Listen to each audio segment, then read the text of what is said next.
దాదాపు 2 దశాబ్దాలుగా శంకర్రావు గ్రీన్ఫీల్డ్ భూముల యాజమాన్యానికి మధ్య వివాదం కొనసాగుతూనే ఉంది. ఇరుపక్షాలు న్యాయస్థానంలో అమీతుమీ తేల్చుకునేందుకు సిద్ధమయ్యాయి. శంకర్రావు సోదరుడు దయానంద్ పేరిట ఉన్న భూ ఒప్పందాలపై దేశ అత్యున్నత న్యాయస్థానంలోనూ వాదోపవాదాలు నడుస్తున్నాయి.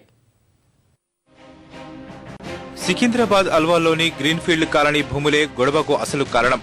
కొందరు ప్రభుత్వోద్యోగులు, ప్రైవేటు వ్యక్తులు కలిసి 28 ఏళ్ల క్రితమే ఈ కాలనీలో భూములు కొనుగోలు చేసి స్థిర నివాసాలు ఏర్పరచుకున్నారు. 1993 వరకు ఇక్కడి నిర్మాణాలకు చట్టపరమైన అనుమతులు లభించాయి. కొందరు వ్యక్తులు ఆ భూములకు తాము కౌలుదారులమని చెప్పుకుంటూ స్టే తీసుకొచ్చుకోవడంతో వివాదాలు మొదలయ్యాయి. ఇంతలో ఈ భూములు తనవేనంటూ మాజీ మంత్రి శంకర్రావు వాదన లేవదీశారు. అప్పటి నుంచి ఈ కేసు సాగుతూనే ఉంది. 2005 డిసెంబర్లో సర్వే నెంబర్ 373, 375, 376, 378, 379, 380, 381, 386లోని 75 ఎకరాల స్థలాన్ని ప్రభుత్వ స్థలంగా ప్రకటిస్తూ సర్వోన్నత న్యాయస్థానం ఉత్తర్వులిచ్చింది.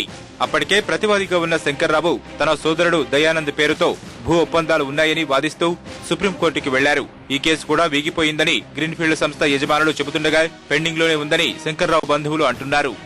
జీవో నెంబర్ 166 ప్రకారం స్థలాన్ని క్రమబద్ధీకరించాలంటూ గ్రీన్ఫీల్డ్ స్థల యాజమాన్యం ప్రభుత్వాన్ని కోరింది. అధికారులు కసరత్తు చేస్తున్న సమయంలో శంకర్రావు బెదిరించారనే ఆరోపణలపై మల్కాజ్గిరి 10వ మెట్రోపాలిటన్ న్యాయస్థానంలో పిటిషన్ దాఖలు చేశారు.